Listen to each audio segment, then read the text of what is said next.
Salut à tous! Et bonjour, Aujourd'hui, nous testons un châssis dynamique. c'est le COG SHH 3DOF. COG SHH, c'est un partenariat entre la marque Comover Gaming et la boîte SHH que vous connaissez peut-être pour leurs petits shifters qu'on a déjà testé sur la chaîne il y a quelques temps et qui sont assez incroyables en termes de rapport qualité-prix. Cette fois, ils se sont lancés dans le châssis dynamique, donc avec des vérins, avec un boîtier de contrôle, et ils nous l'ont envoyé pour qu'on puisse en faire une review. Donc merci beaucoup à COG et SHH pour cet envoi, parce que je sais que ça coûte une petite couille d'envoyer tout ça par la poste, et on a pu passer quelques semaines avec pour vous en faire une review complète.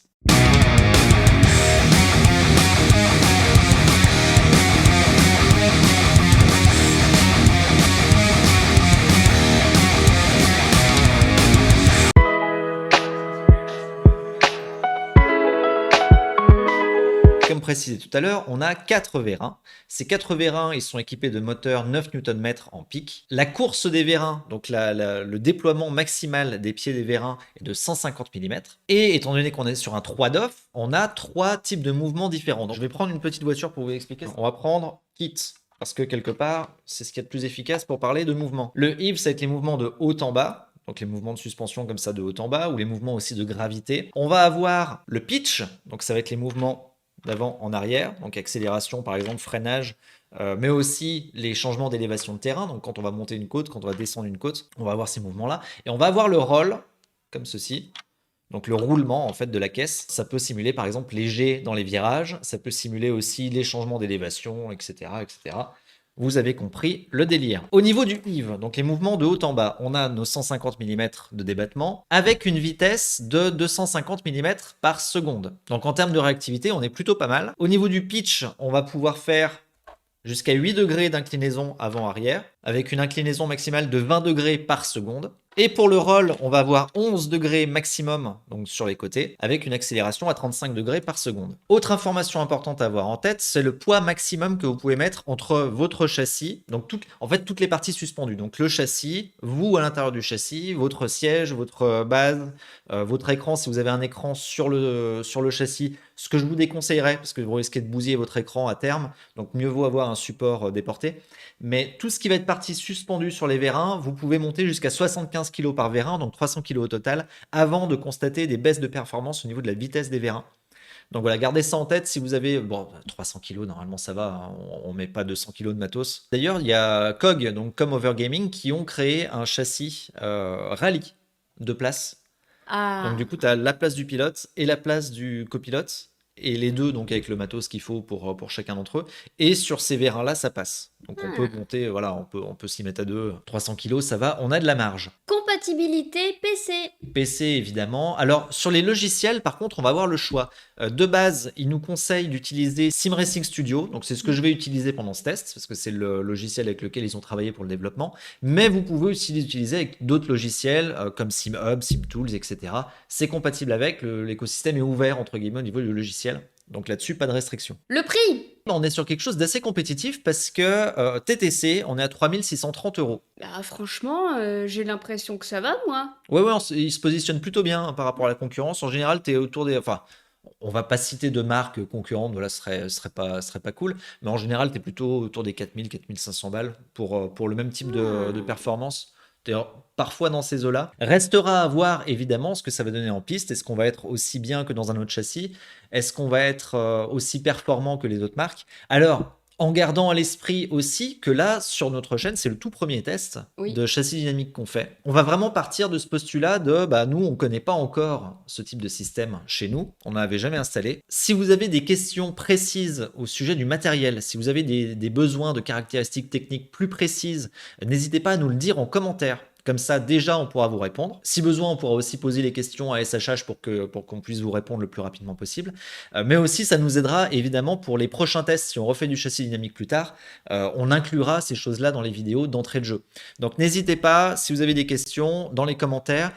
On ajoutera aussi les réponses à ces questions dans l'article dédié que vous retrouverez en description. Comme ça, vous avez tout dans l'article. Vous aurez directement tout mis à jour au fur et à mesure.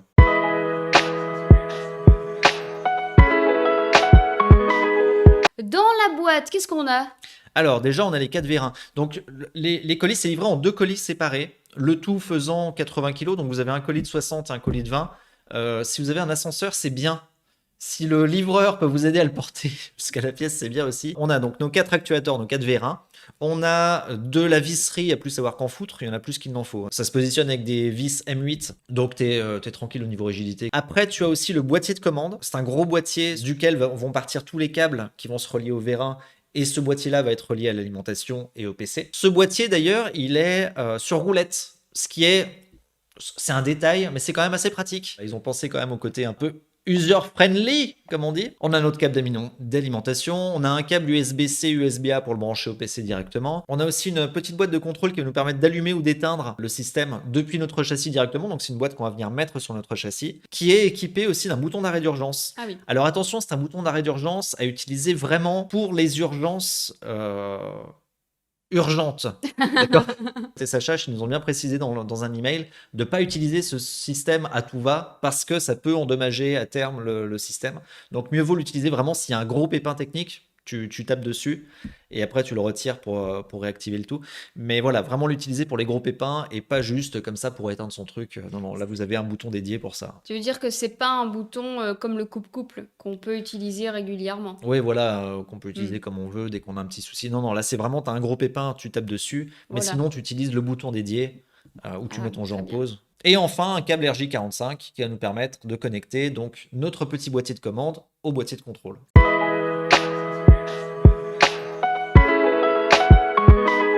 À qui s'adresse ce châssis dynamique? Alors, les châssis dynamiques, vous me direz ce que vous en pensez en commentaire. La vision qu'on en a, c'est que ça s'adresse quand même aux joueurs déjà qui ont de la place, parce que ça prend de la place. Aux joueurs qui ont déjà un châssis en profil alu plutôt costaud, préférez le 120 ou le 160 au moins pour la structure basse, là où vont être connectés vos vérins. Il vous faut quand même de préférence du gros diamètre, histoire de vous assurer que vous n'aurez aucune flexibilité ou aucun petit problème de jeu dans les mouvements par exemple latéraux. Mais il existe aussi une solution si vous avez un châssis en profilé en 40 par 40. Il y a une solution que propose SHH, c'est un adaptateur. En fait, tu as un bout de profilé avec 2 grosses équerres bien épaisses en acier. Tu viens mettre ça et du coup, ça va servir de base pour venir mettre ton vérin. Donc ça peut être fait, on peut le faire, mais au niveau rigidité perso, je serais peut-être un peu... Voilà, je préférerais avoir du 120 ou du 160 pour être vraiment tranquille à long terme. Ça évitera les mauvaises surprises. Vu le tarif, on est quand même à 3600 balles. Ça s'adresse pas non plus à des gens qui ont un petit châssis avec du petit matos. En général, les gens qui achètent du dynamique, ils ont déjà une grosse base, ils ont déjà un gros volant, un gros pédalier, un châssis, voilà, avec une pièce dédiée. Parce que pareil, niveau bruit, même si on peut le régler et du coup réduire le bruit, ça reste quand même bruyant. Et si vous êtes en appartement, mieux vaut avoir un tapis, un bon tapis par exemple en caoutchouc, histoire d'éviter que les voisins ne viennent vous trucider, n'est-ce pas? Quel est l'intérêt du châssis dynamique? Apporter peut-être un peu plus de réalisme. Oui, voilà, ça va être le côté immersion. On va ressentir un peu le grain de piste, on va ressentir le jeu des suspensions, on va avoir un peu, c'est léger, hein, mais on va avoir un peu de ressenti sur le freinage et sur l'accélération. On va avoir plus de ressenti par contre sur les jets latéraux, donc ça c'est assez intéressant. C'est quelque chose qui se marie très bien par exemple avec un tensionneur de harnais. Quelqu'un qui aura un châssis dynamique, si nous on avait un châssis dynamique en fixe à la maison, on installerait un tensionneur de harnais et ça se marie extrêmement bien avec la VR. C'est dommage d'ailleurs qu'on n'ait pas de casque VR pour le tester en simultané. Et après le truc ultime, c'est les sièges pneumatiques. Et alors là quand tu maries un châssis dynamique avec un siège pneumatique qui te simule vraiment les jets précisément avec les bonnes forces, les bonnes dans le corps, là c'est magique. Là tu passes un cap. Mais bon, ça coûte encore une couille de plus. Et puis alors là, il faut vraiment de la place hein, parce que ça en fait du boîtier. Tu vas nous installer tout ça? Bon, alors il y a 80 kilos de matos, donc c'est parti.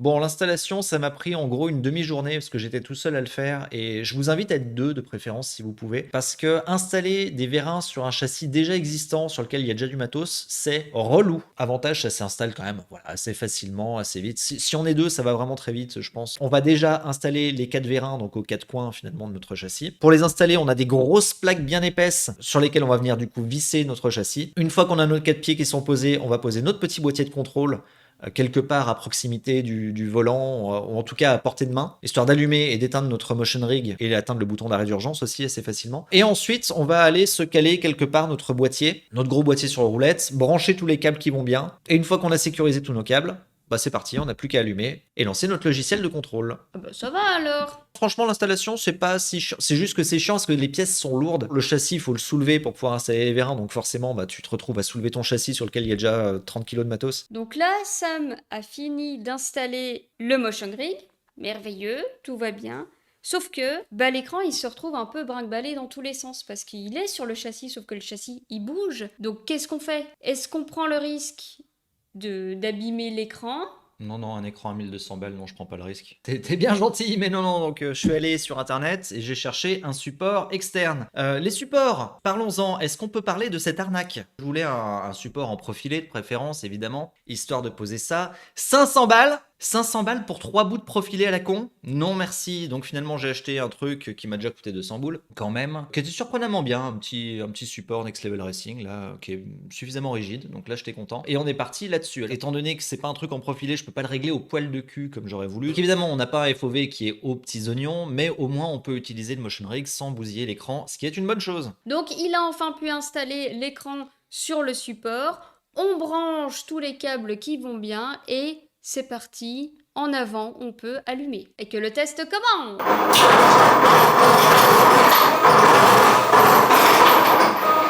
Bon, ça fait du bruit cette histoire là. Alors oui, évidemment, la première fois que vous allez le brancher, la première fois que vous allez lancer le logiciel et commencer à rouler, vous n'aurez pas encore fait vos réglages. Comme il est réglé de base, tout est à fond. Fatalement, déjà, c'est un peu les montagnes russes et ça fait du boucan. Donc on va régler ça tout doucement ensemble. J'avoue que quand tu l'as branché, j'ai réellement cru qu'il y avait des travaux. J'étais en plein montage vidéo, j'enlève mon casque, je me dis mais qui perce les murs?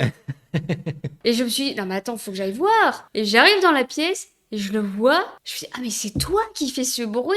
Tout était à fond, c'est pour ça, c'est normal. Donc il faut bien après faire tous les réglages qu'il faut pour déjà diminuer le bruit.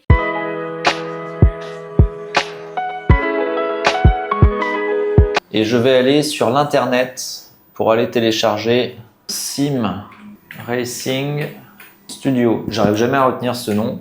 Là, on est sur le site de Sim Racing Studio, download. Ici, on va pouvoir le télécharger et l'installer. Ça se fait très facilement. Une fois qu'on l'a installé, on se retrouve avec différents onglets. Nous, ce qui va nous intéresser, c'est l'onglet Motion. Là, on va allumer notre rig et on va lancer un jeu. On va se lancer RF2 et on se rend compte ici qu'on a nos réglages qui apparaissent. Donc là, on va aller dans l'onglet Motion.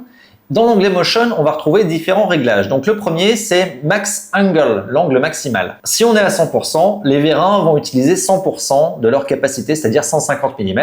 Si on le réduit de moitié, ils vont utiliser 75 mm, etc., etc. Donc là, on va le laisser au max dans mon cas, à 100%. Le Overall Smoothing, alors ça, c'est quelque chose d'intéressant à expliquer. C'est un adoucisseur qui va réduire les forces latérales. C'est-à-dire que, imaginons que je fasse un virage gauche-droite rapide. Ce qui va se passer, c'est que si je le mets à 0% ici, je vais avoir un à-coup d'un côté, puis un à-coup de l'autre. L'à-coup du premier côté sera à 100% de sa capacité, et l'à-coup de l'autre côté, quand je vais revenir, le coup de raquette entre guillemets qu'on va se prendre, va être lui aussi à 100%. Ça peut être un peu déstabilisant, ça peut être un peu violent. Donc on peut l'adoucir et on peut faire en sorte, par exemple à 50% ici, si on le met à 50%, d'avoir un premier virage où je me prends 100%, mais le deuxième, quand je vais revenir en position, quand je vais basculer dans la position opposée, qui ne soit qu'à 50% de sa capacité, pour éviter d'avoir un truc trop violent avec un à-coup qui est trop abrupt. Et si je le mets par exemple à 90%, je vais avoir 100% d'un côté et 10% de l'autre. Vous voyez le genre? Donc on a un côté qui va être à 100% parce que il faut bien qu'on se prenne notre latéral dans la tronche. Par contre, le coup inverse va être plus ou moins amorti selon le réglage qu'on va mettre. Moi, je vais le mettre autour des 10%. Ce qui m'intéresse le plus finalement dans le motion rig là,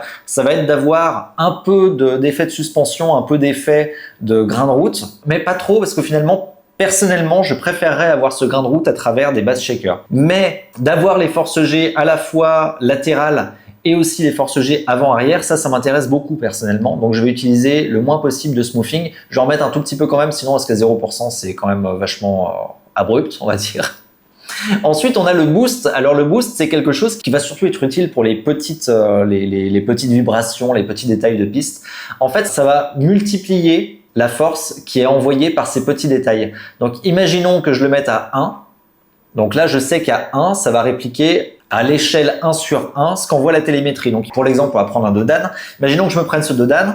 La télémétrie va envoyer des informations. Mon rig va faire un saut et ce saut, il va être à l'échelle 1 sur 1. C'est-à-dire qu'il va pas être boosté, il va juste être à sa force normale. Si je le mets à 50%, il va être à 1,5. C'est-à-dire qu'il va être boosté de 50%. Ce qui fait que je vais avoir plus d'effets pour la même chose. Donc ça, c'est utilisé avec parcimonie, histoire de... On a déjà pas mal de feeling à l'intérieur du motion rig. Donc voilà, si on a envie de booster des petits détails de piste ou des petits sauts et des choses comme ça peut être utile.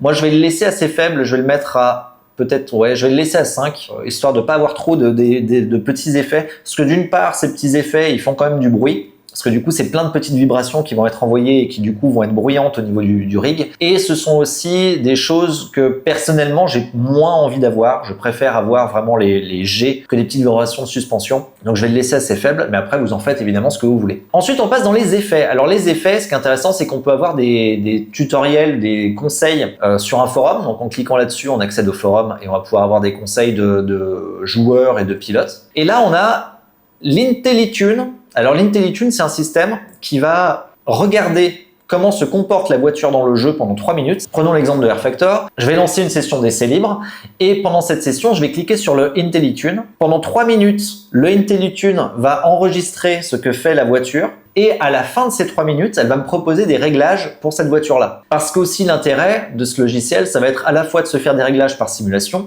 mais aussi des réglages voiture par voiture. Comme ça, on peut vraiment avoir des comportements différents et des comportements adaptés selon le type de bagnole qu'on a entre les pattes, histoire de pas avoir des feelings qui soient égaux si on utilise, je sais pas, une Jeep Hotchkiss ou une Peugeot 9X8. Tu vois, on a envie d'avoir un certain delta entre les deux, d'accord? Et l'IntelliTune, ça permet d'avoir du coup à chaque fois 3 réglages. Donc ça va vous proposer un réglage soft, plutôt doux, plutôt tendre, un réglage médium qui va être voilà dans la moyenne, et puis un réglage hard entre guillemets, un réglage où là on va vraiment déployer le maximum de force et le maximum d'effets. Donc ça, c'est assez pratique si vous voulez avoir une base de travail rapidement. Après, vous pourrez de toute façon remodifier absolument tous les réglages que ça vous suggère. Mais au moins, ça peut faire une base de travail assez rapidement. Comme ça, en 3 minutes, on a un truc qui est pas trop dégueu et qui permet de partir sur de bonnes bases, quoi. Puis, on retrouve évidemment tous nos réglages point par point. Donc le pitch, le mouvement avant-arrière de la caisse, qu'on va pouvoir régler plus ou moins fort, le roll. Ensuite, on a le yaw qui va être la force latérale, un peu la force de pivot finalement de la bagnole. Lateral J-sway, ça c'est ce qui m'intéresse le plus. Ça va être la force des G latéraux en virage et en changement de direction. Ça c'est vraiment pas mal. Donc vous voyez que là il est déjà assez fort, c'est le réglage de base ici, hein. Donc j'ai pas encore rechargé un profil, donc là on est vraiment sur le réglage de base. Vous voyez qu'il est réglé assez fort parce que c'est finalement un des effets qui est les plus intéressants, je trouve. Ensuite, on a les G à l'accélération et à la décélération. Donc là, pour ressentir l'accélération du véhicule et le freinage. Alors sur le freinage, on le ressent. C'est plus intéressant sur l'accélération, en fait, je trouve. Et sur la décélération, personnellement, vraiment, je conseillerais plutôt de passer par un tensionneur de harnais. Alors, avoir ce réglage activé, évidemment, pour avoir un peu cet effet où la voiture penche en avant quand on va freiner. Mais un tensionneur de harnais, c'est quand même foutrement plus immersif et foutrement plus précis aussi. Parce que là, on va pas, sur les longs freinages, sur un freinage qui va durer 3-4 secondes, ça va se pencher en avant, mais on va pas ressentir vraiment cet effet de décélération. C'est vraiment juste, on va être un petit peu envoyé sur l'avant, mais pas plus. Alors qu'avec un tensionneur de harnais, on va vraiment ressentir dans notre corps, grâce au harnais, la décélération qui va être forte d'abord, puis après se relâcher petit à petit. On va vraiment mieux doser son freinage. Donc personnellement, je passerai plus par ça, mais on va en laisser un petit peu de toute façon, parce que c'est intéressant quand même d'avoir un peu de force G là-dessus. Et ensuite, les G verticaux, donc les G au saut, au rebond de la bagnole. On peut aussi choisir d'activer un retour haptique sur le moteur, donc les vibrations moteur. Moi, je ne vais pas l'activer parce que ça ne m'intéresse pas spécialement, mais si vous voulez avoir un petit ressenti des vibrations par rapport au moteur, vous pouvez l'activer et choisir la force avec laquelle ça va être fait. Après, dans l'onglet Racing ici, on retrouve notre traction loss de l'arrière de la voiture. Donc, ça va être des effets qui vont vous permettre de ressentir quand vous perdez l'arrière de la voiture, les blocages de roues et les roues qui spinent, puis les vibreurs, évidemment. Après l'ABS Lock, alors ça c'est quelque chose que vous allez mettre sur votre pédalier, hein, l'ABS, c'est pas quelque chose qu'on va mettre dans le châssis en tant que tel, mais dans le pédalier c'est intéressant de l'avoir. Là on retrouve des commandes pour les Flight Simulator, donc ça on va pas le voir aujourd'hui, évidemment, parce que nous ce qui nous intéresse c'est le Sim Racing là. Et puis ici on va avoir des adoucissants pour chaque effet. Donc chaque effet, vous pouvez l'adoucir, faire en sorte qu'il soit plus ou moins marqué. Donc là, on a vraiment la force générale et là, on va avoir un adoucissant. Dans les réglages avancés, on retrouve ici des réglages d'activation. Donc c'est à partir de quand l'activation se fait pour les effets qu'on a vu un peu plus haut. Et le Gear Smoothing Factor. Alors le Gear Smoothing, en fait, à chaque passage de rapport, ça va vous envoyer une petite décharge, un petit soubresaut du châssis. Donc là, on va pouvoir choisir de le baisser ou le monter, histoire d'avoir plus ou moins de feeling au passage de rapport. Donc ça, à régler voiture par voiture, évidemment, vu que vous voulez pas avoir le même feeling entre une Twingo et une Fix8, n'est-ce pas? Ça fait partie des choses qu'on va vouloir régler soi-même. Et puis enfin, la toute dernière catégorie, ça va être les filtres du Thanos. Les boîtiers de commande sont des boîtiers Thanos, c'est une marque. Et en fait, ces boîtiers-là, on va pouvoir les régler. On va pouvoir fixer des filtres de pics, histoire de délimiter les pics qu'on veut se recevoir dans la tronche, que ce soit en vertical ou horizontal. Ça, c'est pas quelque chose que j'ai touché. Je ne me sens pas personnellement encore assez à l'aise pour toucher à ce genre de réglage. J'ai plutôt préféré vraiment me concentrer sur les effets, l'overall smoothing et les adoucissants plutôt que sur le reste. Et du coup, on va aller voir en piste ce que ça change concrètement quand on passe d'un effet à l'autre. Alors, on va utiliser l'IntelliTune pour le coup. Donc, je vais aller sur rFactor, Single Player. On va se lancer une petite session practice. Donc là, je me mets en position pilotage. Donc vous voyez, de lui-même, dès qu'on va commencer une course, il va se mettre en position course. On démarre la caisse. Et c'est parti.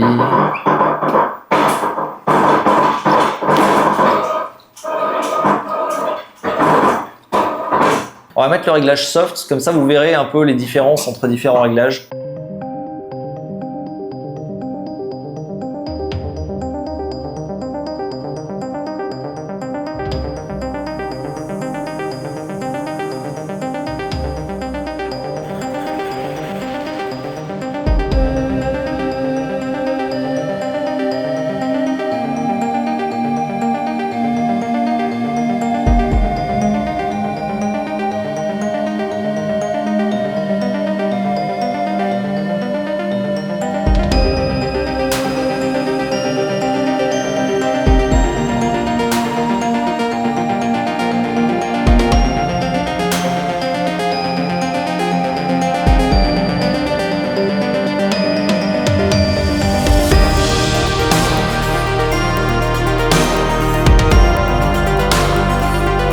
Ah oui, le jeu a bugué. C'est pas grave, on va changer de réglage. De toute façon, je comptais changer tout de suite. Donc, on va faire ça. On va se mettre en agressive. Oh là là, on a quasiment tout à fond. Là, ça va être un peu plus violent. Hein. Alors, setup. On recharge notre setup. Voilà.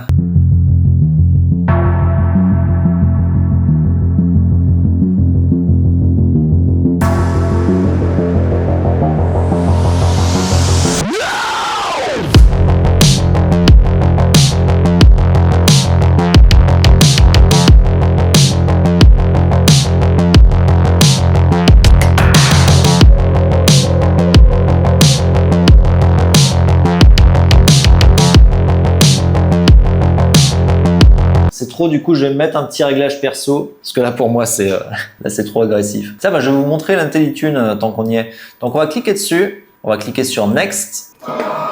Donc là, voilà, il va commencer à enregistrer, donc on va y aller. Et il va faire ça pendant 3 minutes.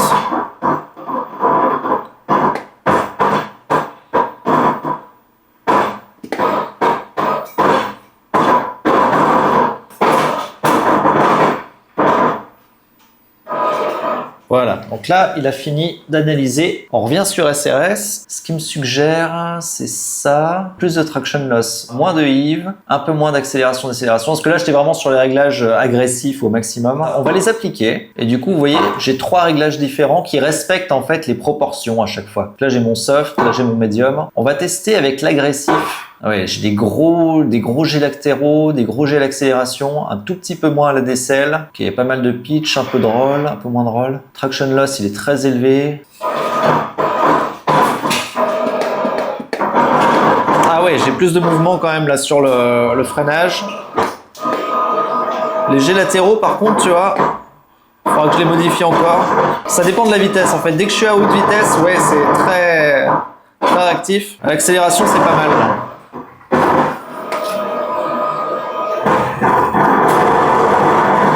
Tu vois, là, j'ai trop d'adoucissement. Et je manque un peu de violence dans le retour d'un côté vers l'autre. Je pense que je vais enlever l'overall smoothing. Peut-être augmenter un peu le roll. Latéral G, on va le mettre à fond. Sway, on va enlever l'adoucissant. Ok, je pense que comme ça va être pas dégueu.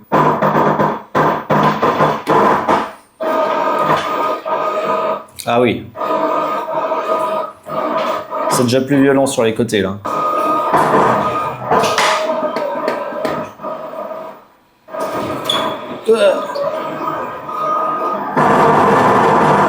Oh, les jets latéraux là c'est mieux. Le ressenti en virage est mieux là. Faut vraiment le voir comme une soupe dans laquelle on met les ingrédients qu'on aime. C'est vraiment chouette quand même. Ouais, sur les passages tortueux, c'est vraiment sympa. Donc voilà, après vraiment à chacun de se faire son petit réglage, son petit setup comme vous le préférez évidemment. C'est vraiment très personnel. Moi je vois plus l'intérêt effectivement sur les jets latéraux et l'accélération au freinage. Après les suspensions en tant que telles, oui c'est intéressant d'en avoir un peu, mais je trouve que c'est plus immersif qu'informatif. Moi j'aime bien que mes outils soient à la fois immersifs mais surtout aussi informatifs au maximum. Et je trouve que les jets sont plus importants que la suspension brute, surtout que la suspension je l'ai déjà dans mon retour de force. Le retour de force, vous allez voir que vous allez y prêter beaucoup moins attention.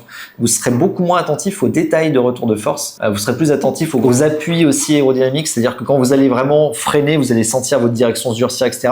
Mais le retour de force du coup passe un peu au second plan. On est vraiment plus attentif au niveau de son corps et moins au niveau de ses mains. Là par contre c'est un truc qui est assez intéressant au niveau de l'immersion. C'est qu'on n'est plus obligé d'être à 90, enfin on va dire à 80% focus sur ce qui se passe entre les pattes et puis le reste via l'écran et le son. Mais on est beaucoup plus attentif à ce qui se passe dans tout le corps. Donc on aurait peut-être 10% qui va passer au niveau du retour de force dans notre attention, 60-70% qui va passer au niveau du corps et puis après tout le reste qui va passer par le visuel et l'auditif. Donc c'est intéressant de ce côté-là parce qu'on est vraiment plus engagé, on est vraiment plus dedans. Faut trouver les réglages qui vous conviennent évidemment, quoi. Ceux qui vous apportent satisfaction et qui vous permettent aussi d'être efficace sur la piste, parce que c'est pas le tout d'être secoué dans tous les sens, faut aussi que ça vous permette d'être efficace en piste, de ressentir correctement votre voiture. Donc là voilà, prenez du temps quand même sur ces réglages. J'aimerais essayer maintenant avec BeamNG. Destruction, franchissement de rocher, ok très bien. Ah oui ça se trouve comme la vraie Jeep. On laisse devant. Faut faire gaffe quand même parce que on va crever. Ok.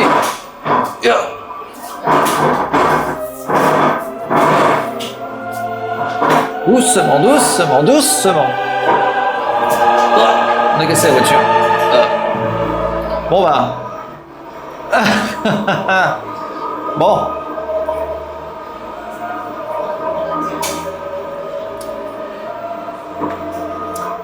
C'est la mort. Tiens, il y avait un pneu qui volait là.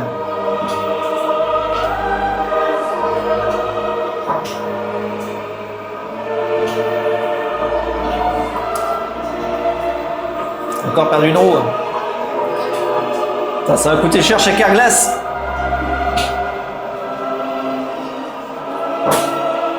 Et le moteur tourne encore. Il n'y a pas à dire, c'est du solide.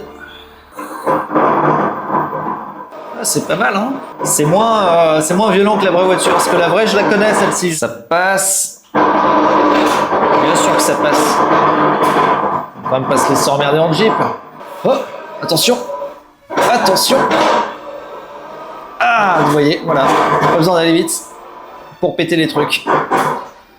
Heureusement, on a un arceau. Bon, bah, on est parti, là. On glisse toute la journée.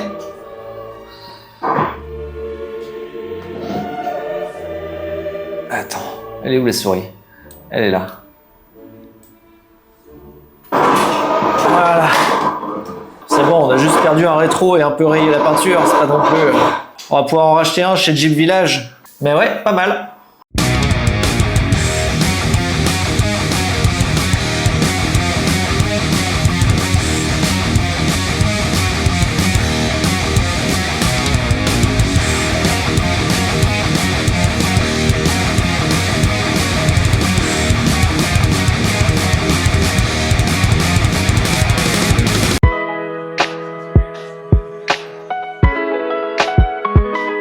Alors, qu'est-ce qu'on en a pensé? Je te pique tes répliques. Oui, je vois. Commençons avec les axes d'amélioration. Je vois pas beaucoup de choses à dire. C'est un bon modèle.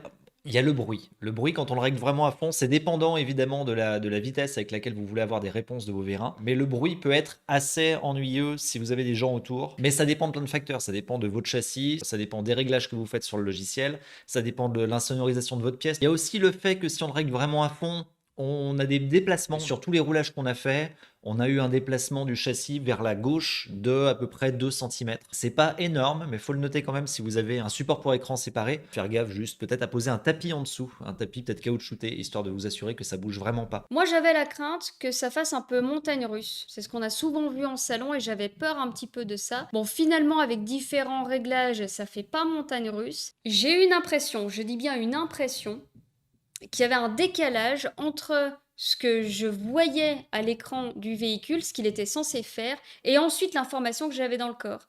J'avais une sensation comme ça que l'information n'arrivait pas tout à fait en même temps. Ah oui, c'est marrant parce que j'ai pas eu cette sensation de décalage là Mm. personnellement. Peut-être que c'est une question aussi d'habitude ou de réglage encore une fois, je sais pas. Par contre, j'ai eu un manque de ressenti, un manque de sensation à l'accélération et à la décélération et au freinage.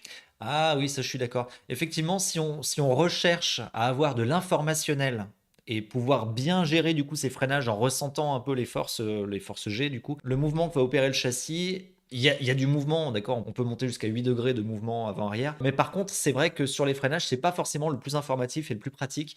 Personnellement, je reste dans la team tensionneur de harnais pour ça. Pour moi, il n'y a rien de mieux que ça pour ressentir le freinage à l'heure actuelle. Autant sur les côtés, oui, on se sent bien. Ouais, léger Mouvement latéraux. En mouvement latéral, il n'y a pas de souci. Mais vraiment, l'accélération et le freinage, je m'attendais à autre chose. Je m'attendais vraiment à pouvoir aller vers l'avant ou vers l'arrière et ça m'a un peu manqué. Voilà, j'aurais préféré plus le ressentir. Et il y a un autre point aussi sur les côtés. Quand tu fais un virage, dans la vraie vie, tu es tout le temps poussé jusqu'à ce que tu reviennes. Là, quand ton virage a fini son mouvement, bah, du coup, tu ressens plus rien.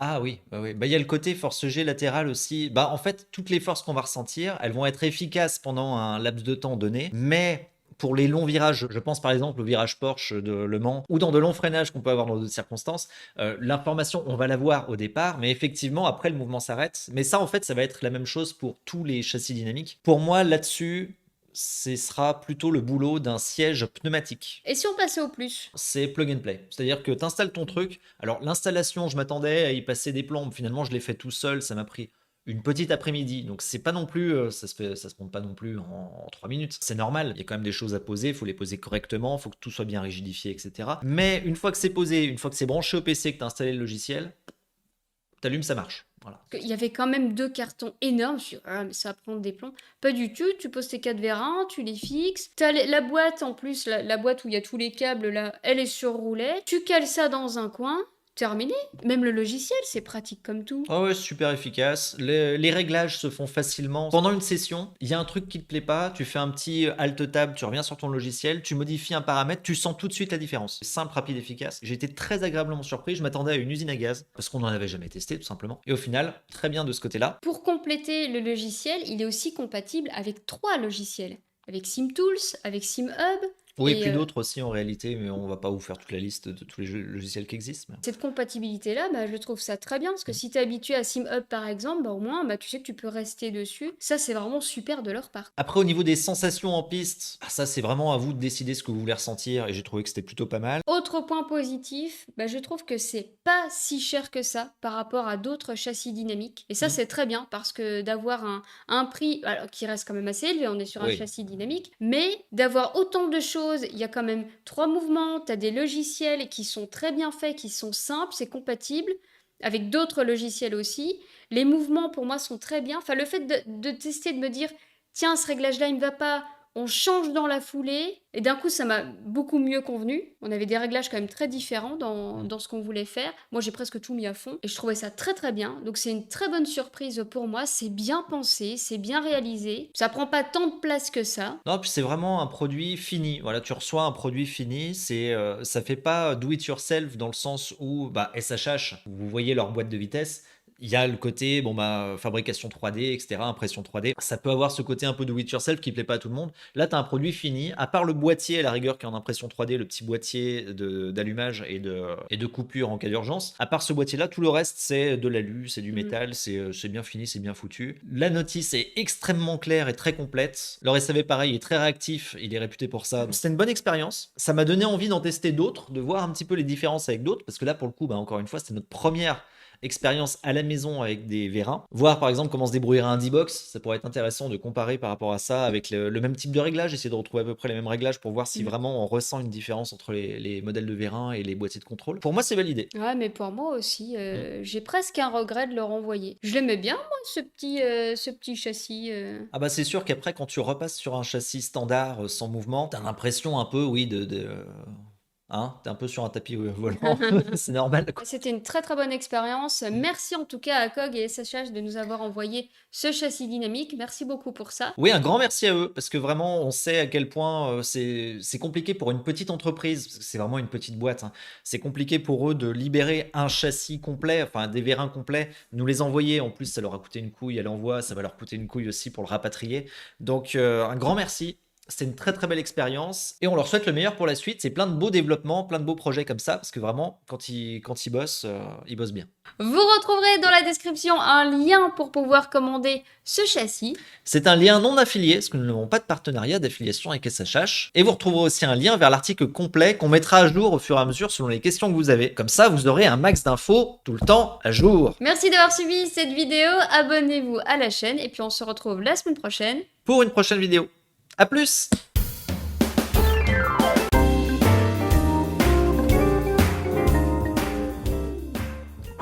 quelle route de merde! C'est la Belgique. Bah, oui, j'ai une date Belgique. C'est marrant, tu t'es déplacé. Tu t'es déplacé de deux doigts. Ah oui, c'est les voisins qui vont être contents. Pour pouvoir vous procurer pour pouvoir vous procurer ces... Ah. Vous retrouvez en... Ah. 1, 2, 3, 4, 5, 6. Vous retrouverez en... Ah, mais si tu rigoles en même temps, ça marche plus. Vous partez. Je l'ai énervé. Il est parti. Je pense par exemple... Ah. Ou...